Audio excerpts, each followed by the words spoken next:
Abra sua Bíblia em Lucas capítulo 10.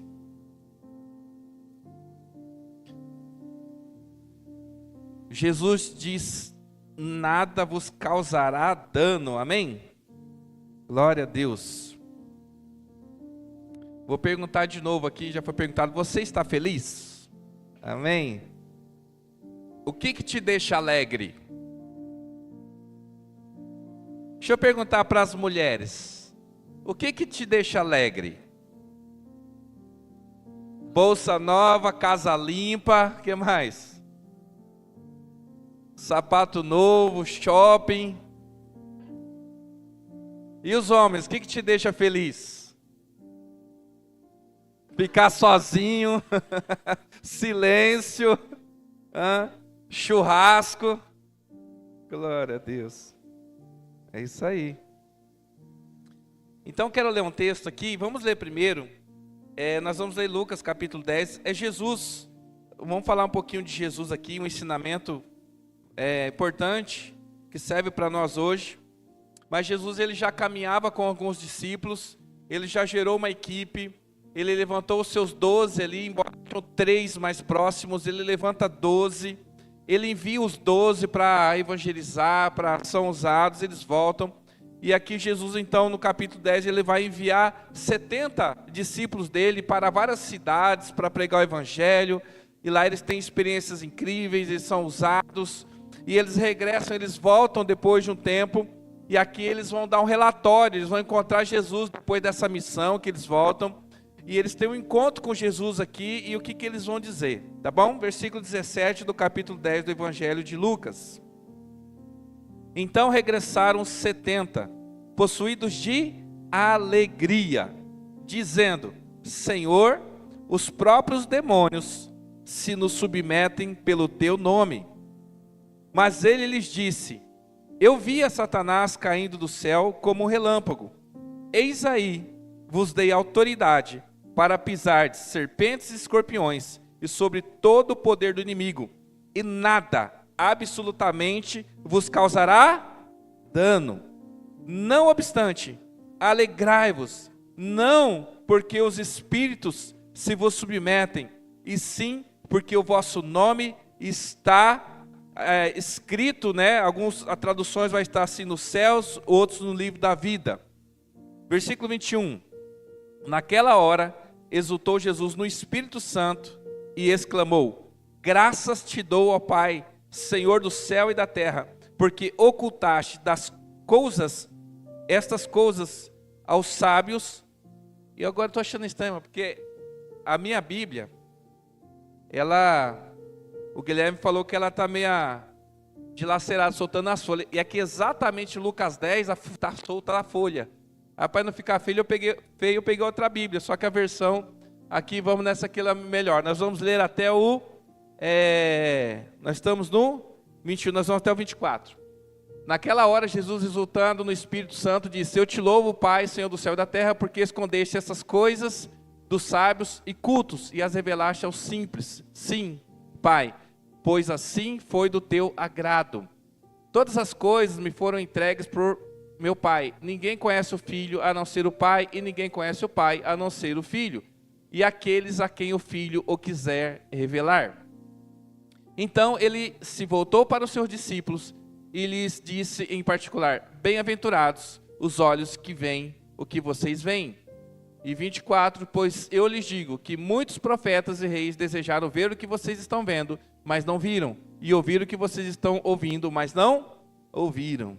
Glória a Deus. Então, aqui voltam esses 70 discípulos de uma jornada por várias cidades, pegar o evangelho, tem experiências incríveis, e eles mesmos voltam abismados, dizendo: olha, porque eles tinham visto já Jesus curar, eles tinham visto Jesus expulsar demônios, eles tinham visto Jesus fazer muitas coisas, mas eles mesmos nunca tinham sido usados para fazer isso. Então, ao eles irem sozinhos e chegarem em determinado lugar, tem alguém lá possesso, e tal, eles, em nome de Jesus e tal, aqueles demônios se submeterem ao que eles faziam, então eles ficaram assim, alegres, felizes, e voltaram comemorando, celebrando: olha, Jesus, o que aconteceu? E aí Jesus, obviamente, está alegre pelo resultado deles, mas Jesus, ele vai aproveitar esse momento para dar um ensinamento muito importante para eles e, como eu disse, que serve para nós também. Em determinado momento que ele está falando com os discípulos, ele tem ali um momento de alegria, de entusiasmo, ele para de falar com os seus discípulos, como se ele olha para os céus, ele fala com Deus, e depois do texto que ele volta novamente, ele fala com os seus discípulos, e a gente, nessa palavra, vai entender um pouquinho como que a gente pode aprender, o que isso tem a ver conosco hoje, como que nós podemos aplicar essas verdades na nossa vida, amém? Então, Jesus ele não perde a oportunidade de ensinar, e ele vai falar de alegria. Então, algumas coisas aqui, o que deixou os discípulos alegres, o que deveria deixar os discípulos alegres, e o que deixa Jesus alegre. Isso ele diz no texto. Então, a gente vê no versículo 17 que eles se alegraram. Por que os discípulos se alegraram no versículo 17? Porque eles, orando lá, né, declarando libertação a quem estava oprimido por espíritos, esses demônios ouviram e fugiram, saíram fora. Gente, é muito poderoso isso. Mas vamos pensar, eles estavam fervorosos e alegres por conta do resultado do trabalho deles. E por isso que eu perguntei para você, o que te deixa alegre? Tem coisas que deixam algumas pessoas particularmente alegres e diferentes de outras pessoas. Mas tem algumas coisas que é unânime, gente. Todo mundo vai ficar feliz. Se eu te der R$1.000 agora, você vai ficar feliz? Então, é uma unanimidade, né? Por exemplo, se eu dizer assim, eis que te digo que você está grávida. Mulher. Todas vão ficar alegres? Algumas não vão ficar alegres, poxa, né? Outras vão falar assim, poxa, eu queria isso mesmo, né? Então tem algumas alegrias, alguns desejos, alguns planos e projetos que são relativos. Mas algumas coisas, irmão, vai deixar, em geral, todos nós felizes. E baseado nessa expressão dos discípulos, eles ficaram felizes porque os demônios os obedeciam. Mas não só por isso, eu acredito pelo resultado de toda a missão que eles tiveram. Eu destaquei 3 coisas que nos deixam felizes. E nós desfrutamos dessa alegria. Uma delas, o que nos deixa felizes? Autoridade. Quando nós estamos numa posição onde nós temos autoridade. Né? Quando você impõe alguma coisa, quando você diz alguma coisa, e aquilo que você disse é acatado, é ouvido, é respeitado, não de uma maneira ditatorial, mas de uma maneira que você tem a razão, você tem a força da decisão, e você estabelece algo e aquilo acontece, né? Por exemplo, na vida das mulheres, né? Elas sempre têm a razão e sempre têm a autoridade, né? Então, essa questão de você, aqui espiritualmente, declarar. Então, quantas vezes a gente está vivendo um tempo difícil, às vezes a gente pode até entender, a gente sente a questão de uma opressão. Você se sente oprimido, você se sente constrangido, você fica triste, parece que as coisas não vão. E quando você se levanta com autoridade no nome de Jesus, as coisas começam a fluir. Todos nós nos alegramos com isso, né? E como que nós podemos ter autoridade no que diz respeito ao mundo espiritual? Aquilo que Tiago vai dizer no capítulo 4, versículo 7. Submetam-se a Deus, resistam ao diabo e ele fugirá de vocês. A nossa autoridade espiritual está em se sujeitar a Deus e resistir ao diabo. Ou seja, nos prostrarmos e submetemos à autoridade do Senhor Jesus e nós não aceitarmos as investidas do inimigo contra a nossa vida. Quando fazemos isso, nós temos autoridade. Porque ninguém vai conseguir resistir ao diabo se não estiver submisso a Deus. Pessoas podem ter coragem e ousadia, mas não têm autoridade. Você está entendendo? Você pode ter coragem de chegar diante de uma pessoa e dizer para ela assim, esteja preso. E você sabe que qualquer cidadão pode prender alguém, né? Sabia disso? Dependendo da situação, você chega lá para uma situação que está cometendo um crime e você declara para ele, você está preso. Então qualquer pessoa pode ter coragem e fazer isso, mas é toda pessoa que tem autoridade?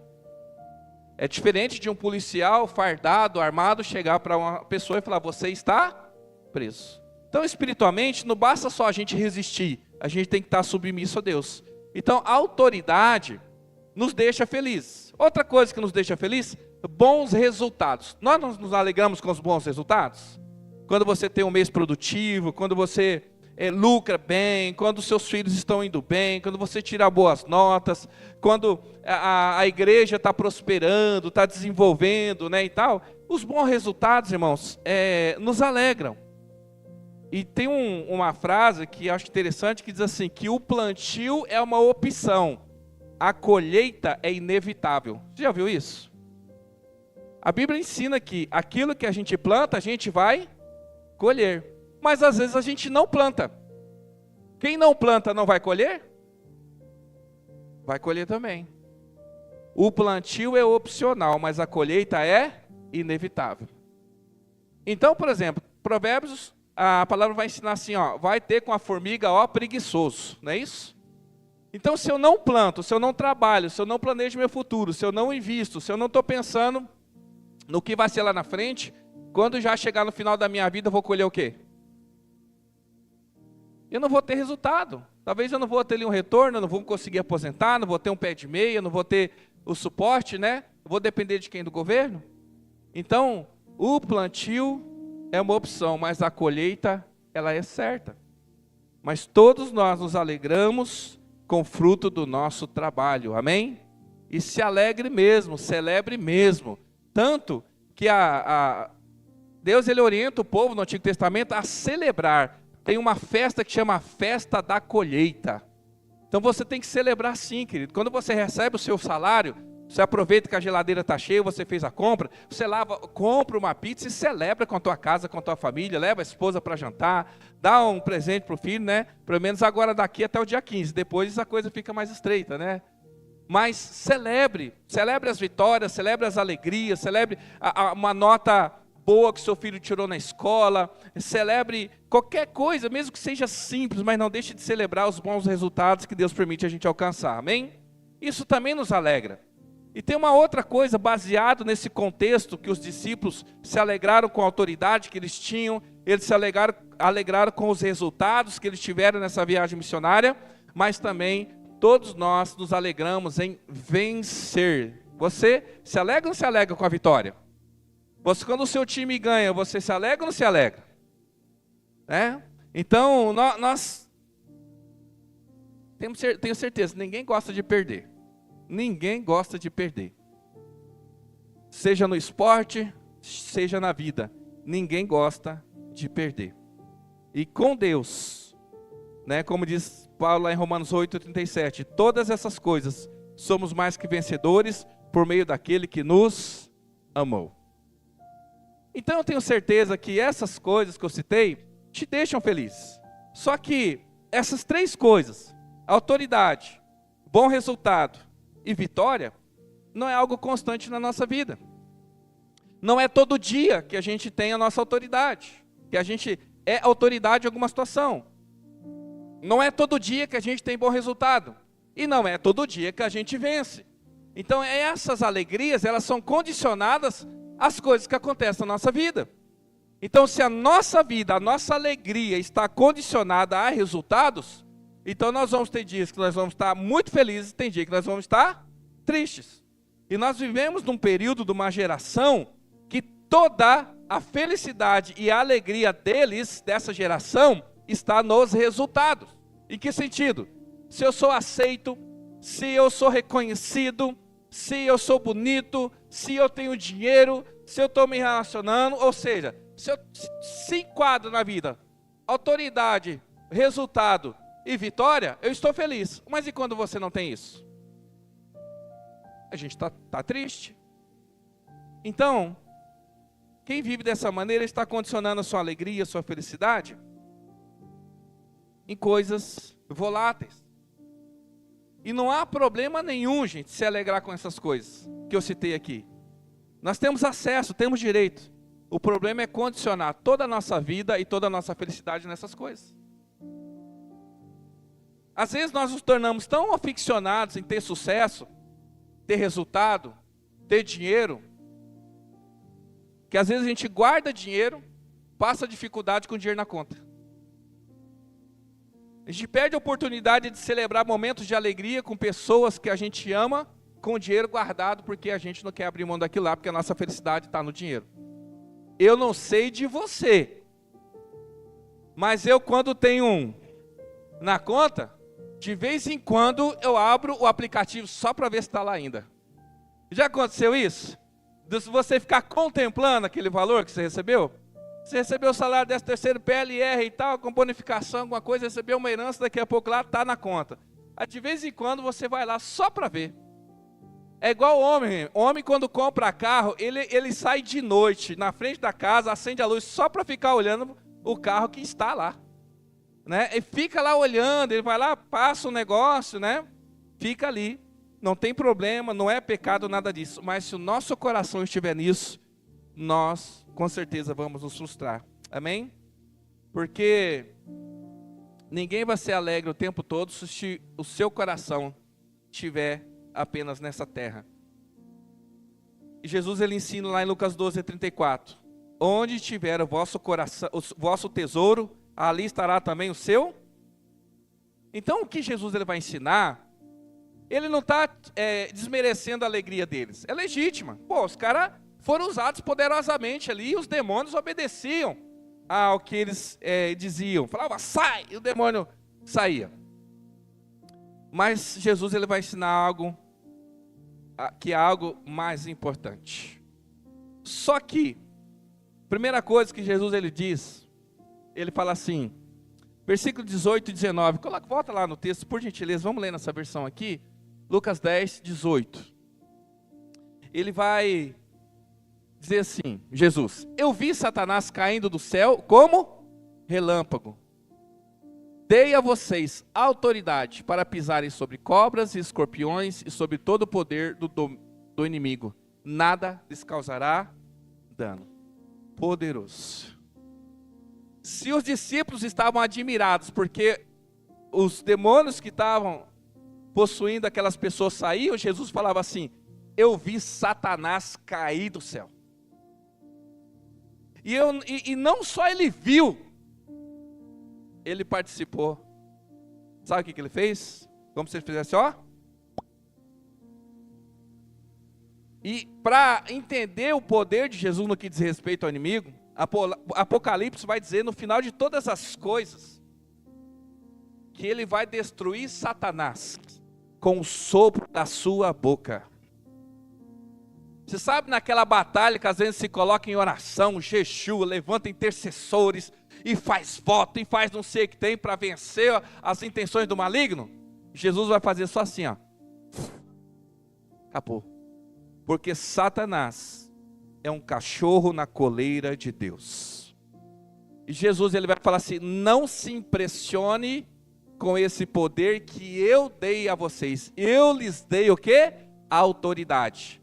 Primeira coisa que eu vou dizer para você, querido, não tenha medo do diabo, porque há aqueles que se submetem a Deus. Jesus deu o quê? Autoridade sobre os demônios. Amém? Só teme quem tem brecha. Ou tem um ditado popular, só quem não deve, não teme. Amém?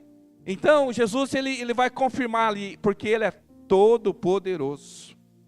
E quando ele fala assim, aqui no versículo 19, nada vos causará dano. Como que significa isso? Então significa que eu estou blindado e não terei problemas nenhum na vida? Não. Uma coisa é você ter problema, outra coisa é você ser danificado. Você está entendendo? Quando Jesus declara que nos foi dada toda a autoridade sobre os demônios, inclusive diz o texto que para pisardes serpentes e escorpiões, sobre todo o poder do inimigo, nada vos causará dano. Alguém já pisou numa cobra ou pisou no escorpião? Graças a Deus, né? Tem uma história do apóstolo Paulo, lembra a história dele? Que ele sofre um naufrágio, e eles acabam numa ilha, e aí eles vão se abrigar, e eles fazem uma fogueira para se aquecer, e o apóstolo Paulo, quando ele vai pegar uma lenha, uma madeira no meio do mato, o que acontece? Uma serpente morde na mão dele. O que ele faz? Ele chacoalha a mão e joga a serpente. As pessoas que estavam ali pensando, sim, ele vai morrer. Ele morre? Não. Mas ele foi mordido, picado? Foi. O fato, irmãos, de declarar o Senhor Jesus sobre nossas vidas, que nós não sofreríamos dano, não significa que nós não teríamos problema, não seríamos afligidos e não seríamos picados, mas nós não teríamos dano. Por isso que muitas vezes nós passamos dificuldade, questão de saúde, questão financeira, questão de perseguição, questão de qualquer coisa. São opressões, são dificuldades, mas sairemos ilesos. Por isso que às vezes a fornalha ela é acendida 5 vezes mais. Vai ter fogo, vai ter calor, mas sairemos ilesos. Por isso que às vezes a cova dos leões está cheia de leões famintos, de leões desesperados para se alimentar. E muitas vezes somos jogados nessa cova dos leões, mas nós sairemos sem dano, amém? Muitas vezes somos traídos, muitas vezes somos abandonados, e como José, largados no poço, vendido pelos seus próprios irmãos, sendo preso injustamente, sendo como escravo, mas sairemos ilesos, sem nenhum dano. Você está entendendo?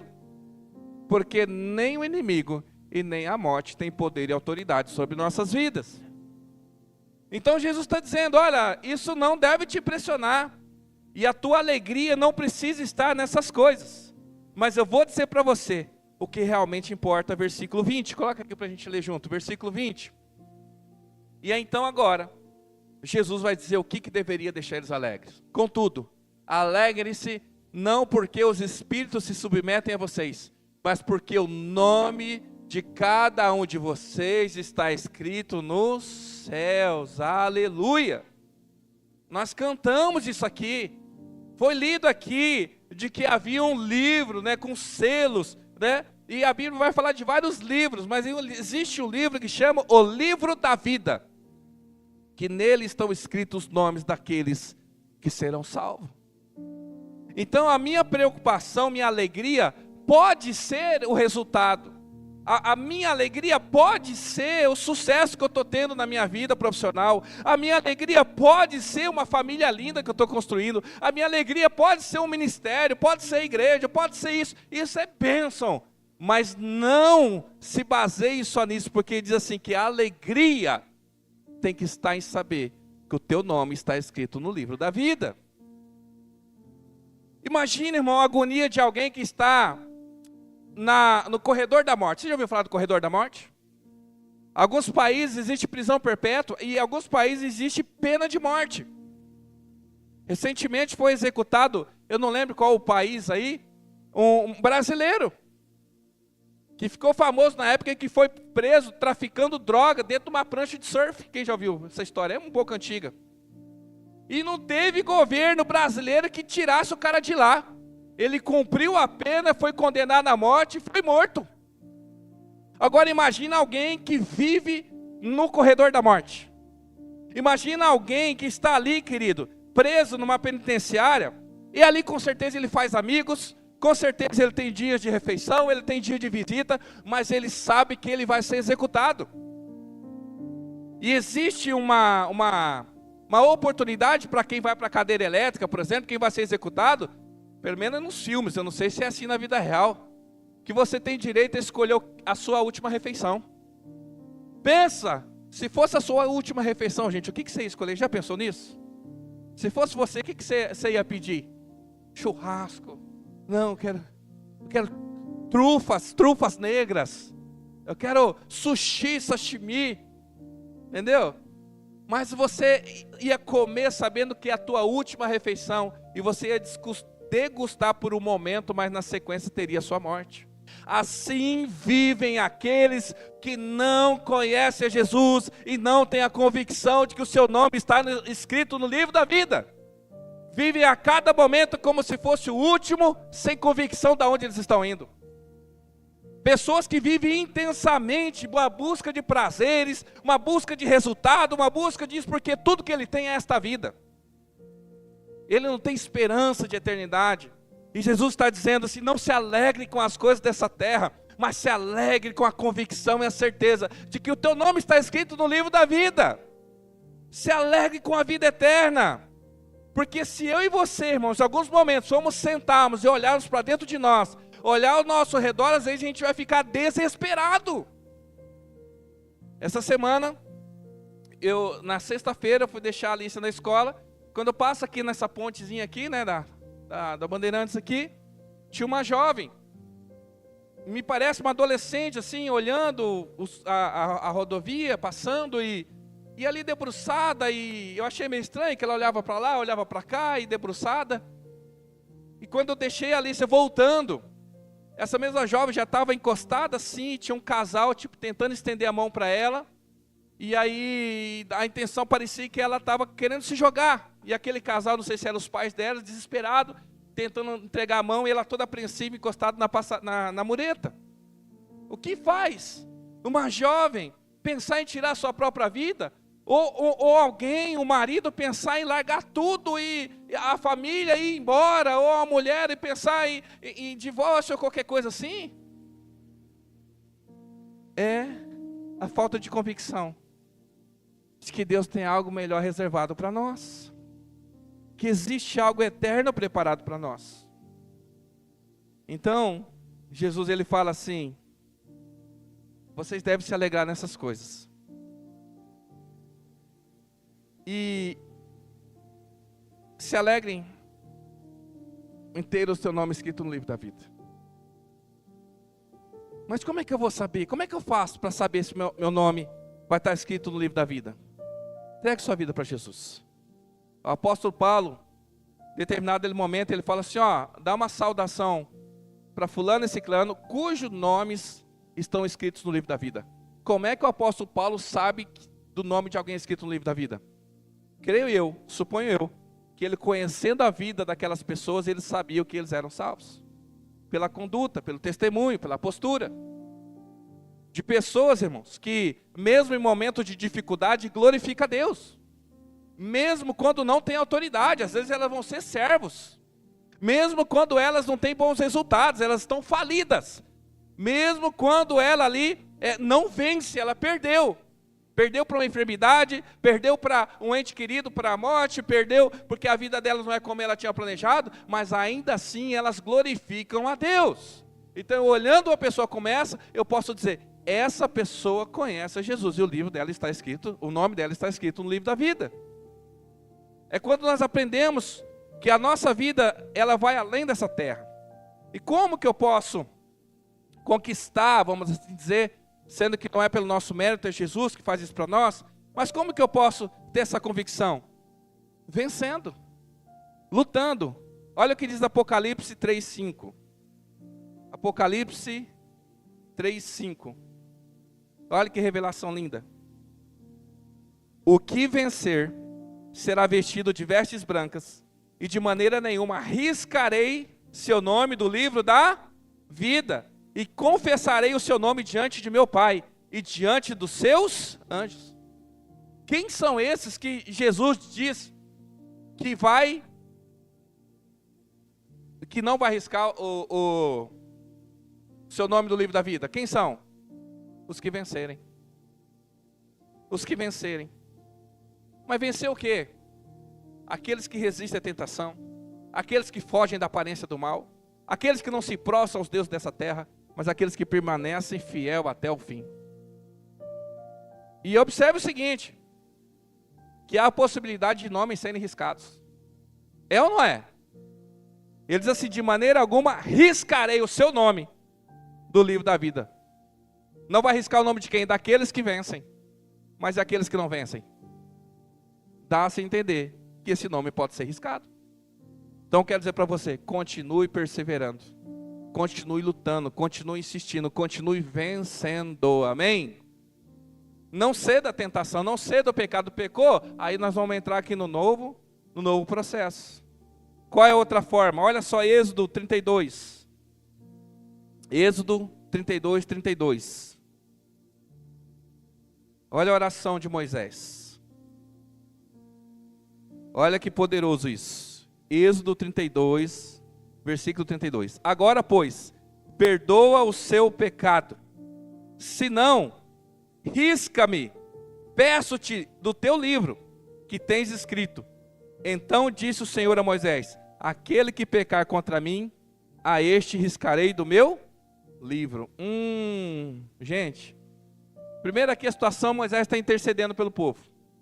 E ele tem tanta moral diante de Deus, que ele foi chamado de amigo de Deus, que ele chega diante de Deus e fala assim: Senhor, perdoa esse povo. Se o Senhor não perdoar, risca o meu nome do livro da vida. E aí Deus fala assim: eu só vou riscar o nome daquele que pecar contra mim. Então cuidado com uma vida de pecado, porque aquele que vive pecando terá o seu nome riscado do livro da vida. É muito sério. Então como é que eu posso, além de vencer, além de perseverar, como é que eu posso garantir que meu nome vai continuar escrito lá? Perdão. Perdoando aqueles que nos ofendem e recebendo o perdão daqueles que nós ofendemos. Porque tem pessoas, irmãos, que andam rancorosas, carregando mágoa e não libera perdão. Essas pessoas adoecem. E existem pessoas, querido, que Deus já liberou o perdão. Jesus falou assim: eu te perdoo, mas elas continuam carregando o peso da culpa sobre elas, anulando o sacrifício de Jesus, que tirou esse peso do pecado sobre nós. Se Ele já te perdoou, segue a tua vida e viva honrando a Ele. Mas tem gente que é complicado. Você vai conversar, está tantos anos no Evangelho, conhece a palavra de Deus e vive lá: mas o que eu fiz? Que eu pequei, que eu não sei na onde, você não sabe da minha história, contador. Irmão, olha para aquilo que está na sua frente, caminha em direção ao alvo proposto pelo Senhor, deixa as coisas que ficaram para trás e viva o novo de Deus. Você vai conversar com a pessoa, ela está chorando de algo que aconteceu há 5 anos atrás, há 10 anos atrás, não recebe perdão, não libera perdão, vai passar a borrachinha lá no seu nome no livro da vida. Está repreendido no nome de Jesus, amém? Então, o que nos deixa alegre? Sucesso, resultado, prosperidade, são coisas passageiras e terrenas. Mas o que realmente deve nos deixar alegre? Que o nosso nome está escrito no livro da vida. Isso tem que ser nossa alegria. Você acorda, está chovendo, você tem que trabalhar a pé, vai molhar. Você fica triste, mas você fala: pelo menos o meu nome está escrito no livro da vida. Aí você tem faz um planejamento de adquirir alguma coisa, chega lá, não dá certo, seu nome não é aprovado. Você fica triste, mas fala: pelo menos o meu nome está escrito no livro da vida. Não é um consolo, querido, não é um prêmio, não consolo não, isso tem que nos manter felizes o tempo todo. Isso tem que garantir o sorriso do nosso rosto. Agora, o que deixa Jesus feliz? Coloca o versículo 21 e 22. O que deixa Jesus feliz? E aqui é interessante, Lucas 10, 21. Aqui é interessante porque Jesus parece que ele está ali ensinando, ele tem uma exultação, diz o texto. Sabe quando você tem aquele vislumbre, assim, aquele momento que você se alegra no seu coração? Naquela hora Jesus, exultando no Espírito Santo, disse. Aí ele como se ele olhasse para o céu, falasse com Deus assim: eu te louvo, Pai, Senhor do céu e da terra. Por quê? Escondeste essas coisas dos sábios e cultos e as revelaste aos simples. Sim, Pai, pois assim foi do teu agrado. 22. Todas as coisas me foram entregues por meu Pai. Ninguém conhece o Filho a não ser o Pai, ninguém conhece o Pai a não ser e aqueles a quem o Filho quiser se revelar. Você sabe o que deixa Jesus alegre? Se revelar aos filhos. Você sabe o que deixa Jesus alegre? É se revelar à sua igreja. E ele fala assim: que essas coisas foram escondidas dos sábios, dos cultos, dos inteligentes, daqueles que têm conhecimento, informação. Querido, nossa vida com Deus não é baseada em conhecimento, informação. A nossa vida com Deus é baseada em relacionamento e experiência. Por isso que toda pessoa, qualquer um, pode servir e ter experiências incríveis com Deus. Ela não precisa ter faculdade, ela não precisa saber ler, ela não precisa ter ensino teológico, ela basta ter desejo no coração de se encontrar com o Senhor. É a única coisa que é necessário. Paulo vai dizer em 1 Coríntios 1:27, mas Deus escolheu as coisas loucas do mundo para envergonhar os sábios. Escolheu as coisas fracas do mundo para envergonhar as fortes. Deus escolheu a mim e a você, pessoas falhas, fracas, muitas vezes vacilantes, mas que têm um coração voltado para Ele, para que Ele seja revelado através de nós. Enquanto há outros que são doutos, que são eruditos, que são conhecedores, mas não desfrutam de um relacionamento de intimidade com o Senhor. Você sabe que onde que o evangelho se propaga mais rapidamente? No meio dos humildes, dos pobres. Ah, pastor, então quer dizer que a pessoa ela sendo um pouquinho mais inteligente, ele não cai nessa ladainha de religião? Não. E por conta do seu entendimento, não permite que o seu coração se renda ao Senhor. Por isso que, em algum momento, Jesus vai dizer que é mais fácil um camelo passar no buraco de uma agulha do que um rico entrar no reino do céu. Por quê? Porque o entendimento e a riqueza cega e anula o coração. Agora, você já viu um rico? Não importa qual seja a grana que ele tem no banco, mas ele está com uma enfermidade que dinheiro nenhum consegue curar? Até esse se prostra diante do Senhor na hora da dificuldade.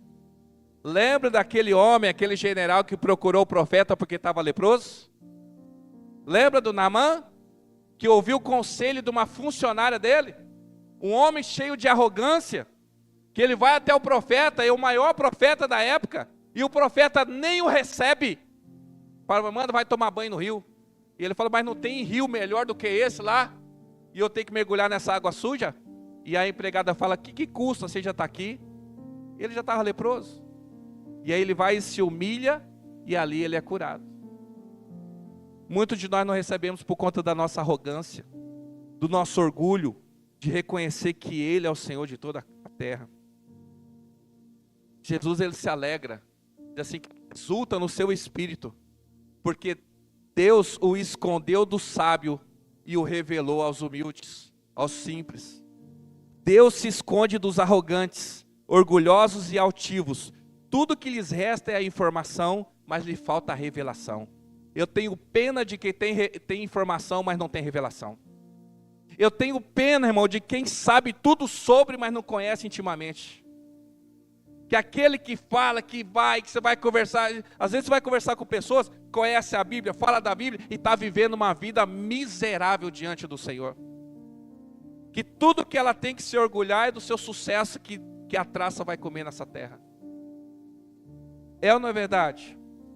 Então, Jesus se alegra, olha só, de se esconder dos sábios, mas se alegra de se revelar aos pequenos. Porque Ele se alegra em se revelar àqueles que o buscam de coração e não de mente. Tem pessoas que vêm na igreja para entender, e tem pessoas que vêm na igreja para conhecer. Tem pessoas que vêm aqui para avaliar, para julgar, para medir, mas não para se render, para se humilhar e para se colocar diante do Senhor. Por isso que Ele se nega aos arrogantes e Ele se revela aos humildes. Bem-aventurado os humildes de coração. Então, às vezes, pessoas elas ficam frustradas, porque elas não sentem, né? Você já ouviu uma expressão na Bíblia sobre algum homem que conhece uma mulher, e aí quando eles se casam, a palavra usa o termo, e ele a conheceu? Já ouviu esse termo? Que vai falar da intimidade do casal, ele usa o termo, e ele a conheceu. Como que você acha que um homem, dentro desse contexto, conhece uma mulher? Senta os dois e fala, conta para mim a tua história. É assim? Vai o homem, casa com a mulher, vai na lua de mel, senta cada um lá e fala assim, olha, deixa eu falar uma coisa para você. Conta a história da sua família. Me diz aí, de onde tu vem, para onde tu vai. É assim que você conhece, dentro desse contexto? Não. É quando ali lhe é revelado a intimidade. Eles se conheceram. O que Jesus ele quer conosco não é ser conhecido na base da intelectualidade, mas é ser conhecido na base da experiência e da revelação. Ele quer manifestar a sua intimidade. Jeremias 29:13, o que diz lá o texto? Buscar-me-eis e me achareis quando me buscareis com todo o vosso coração, e serei achado de vós. Esse é o texto que eu digo que é Jesus que que Deus está brincando de esconde-esconde, como um adulto brinca com uma criança de 2 anos. Irmão, se um adulto fosse esconder de uma criança de 2 anos, irmão, essa criança não vai achar ele nunca. É ou não é verdade? Não vai achar. Mas para você brincar com uma criança de esconde-esconde, você tem que se permitir ser encontrado por ela. Mas a criança tem que ter toda a sinceridade de querer buscar e procurar. Não é ou não é verdade? Esconde de uma criança, e essa criança, ela vai procurar até encontrar, e se ela não encontrar, ela vai começar a chorar. E aí você vai ficar com dó dela, e você vai se revelar a ela. É assim que Deus faz com seus filhos. Agora um adulto, ele não tem essa intensidade. Ele cansa. Igual a gente, às vezes chega cansado de casa, não consegue brincar 5 minutos com o filho. Não é? Já dá o celular para ele, vai lá, fica lá. Agora Deus, ele não se cansa de ser procurado por aqueles que o buscam de todo o coração. E eu quero dizer para você, Jesus quer se revelar a você, igreja. Não o rejeite pelo seu entendimento, pois a revelação vem pelo conhecer em intimidade. Abre teu coração. É igual relacionamento. Às vezes pessoas que já vêm de relacionamento frustrado têm dificuldade de viver um novo relacionamento porque ela já está armada com todas as situações. Tem pessoas que faliram por conta de sociedade e tem medo de entrar no novo negócio porque ela já está ali traumatizada com aquilo lá. Mas isso não vai acontecer com o Senhor. Não estou dizendo para você ignorar a racionalidade, mas eu estou dizendo para você abrir mais o teu coração do que a tua mente para encontrar com o Senhor. Porque até onde eu sei na palavra, aquele que é salvo, não é quem sabe, mas é quem crê. É ou não é?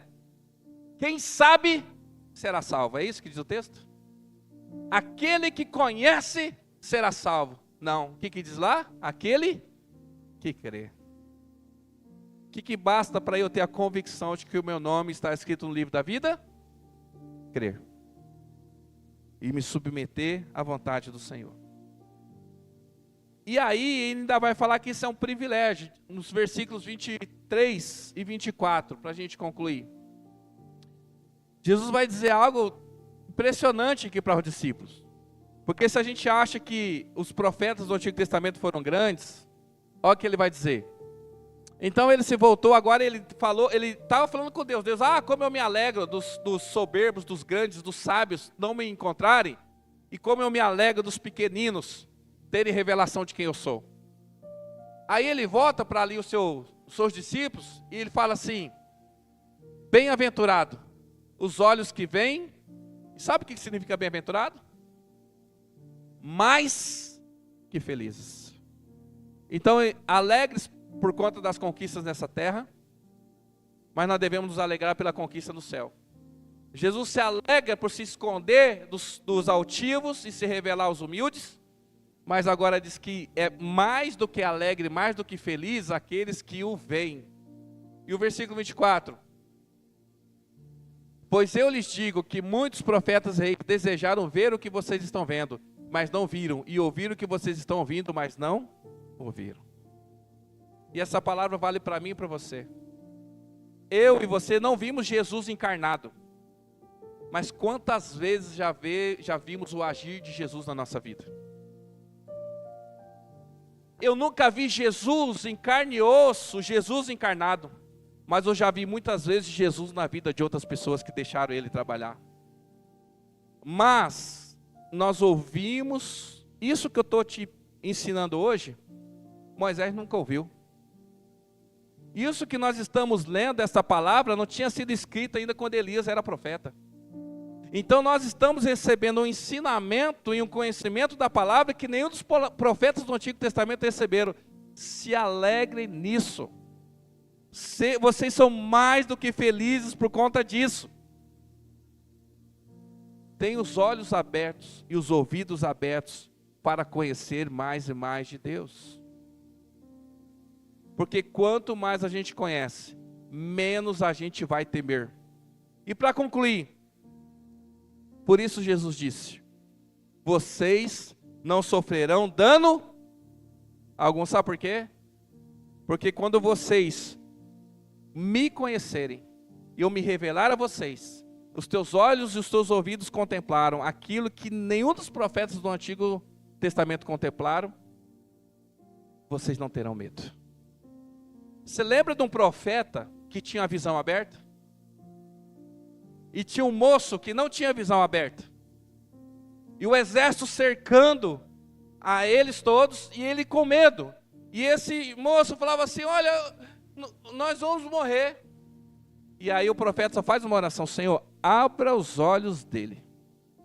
Quando ele abriu os olhos, o que ele viu ao redor dos montes?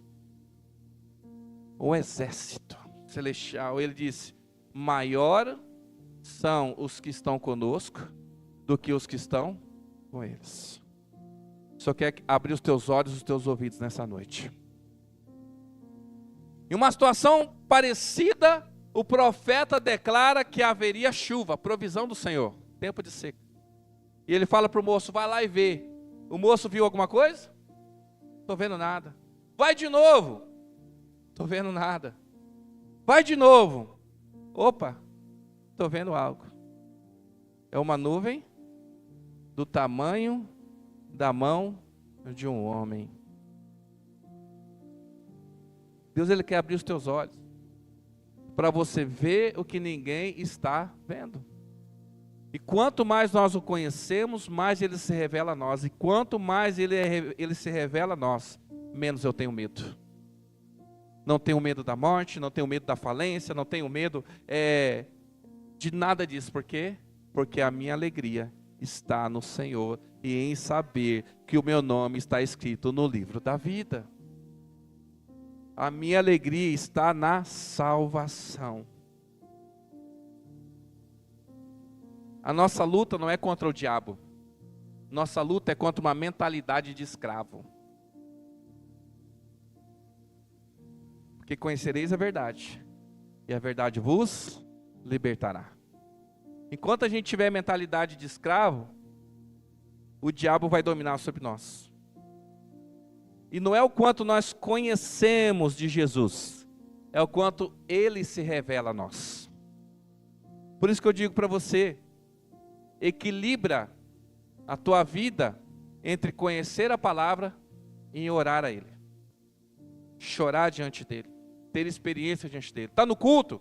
Não fica olhando não, o irmão não, o jeito que ele está falando, se ele está pulando, se está tocando chofar, se está fazendo, só fica olhando não, sabe o que faz? Fecha o teu olho e fala assim: Senhor, eu quero experimentar isso. Tem pessoas que não é batizado em línguas, porque está aqui, está ali, ó. Fecha o teu olho, irmão, busca Ele no profundo do teu coração, e deixa o Senhor te mover. Sabe, esquece a lógica em algum momento e se entrega totalmente a Ele. Se renda a Ele. Porque Jesus ele não se alegra em ser conhecido. Você sabe que Jesus é a personalidade mais conhecida do mundo? Quer dizer, tem um que é mais conhecido que Jesus. Você sabe quem é? Existe uma coisa no mundo que é mais conhecido, não sei como é que eles fazem essas pesquisas, mas tem. Coca-Cola. A Coca-Cola é mais conhecida que Jesus no mundo. São dados. Não sei se está isso ainda. Mas ele não se alegra em ser conhecido. Quantas pessoas, se você perguntar, as pessoas conhecem Jesus? Sabe quem é Jesus? Sei. Sabe quem é Jesus? Sei. Agora, quantos desses receberam revelação do próprio Jesus, de quem ele é? Então Jesus ele não quer ser conhecido, ele quer ser revelado. Amém? Então não é sobre entendimento, é sobre intimidade. Por isso eu quero fazer uma leitura com você. Eu quero ler uma palavra e vamos colocar aqui um texto que estabelece essa verdade, que dano algum me acontecerá. Aquele que está debaixo da mão do Senhor. Que você não precisa temer nada.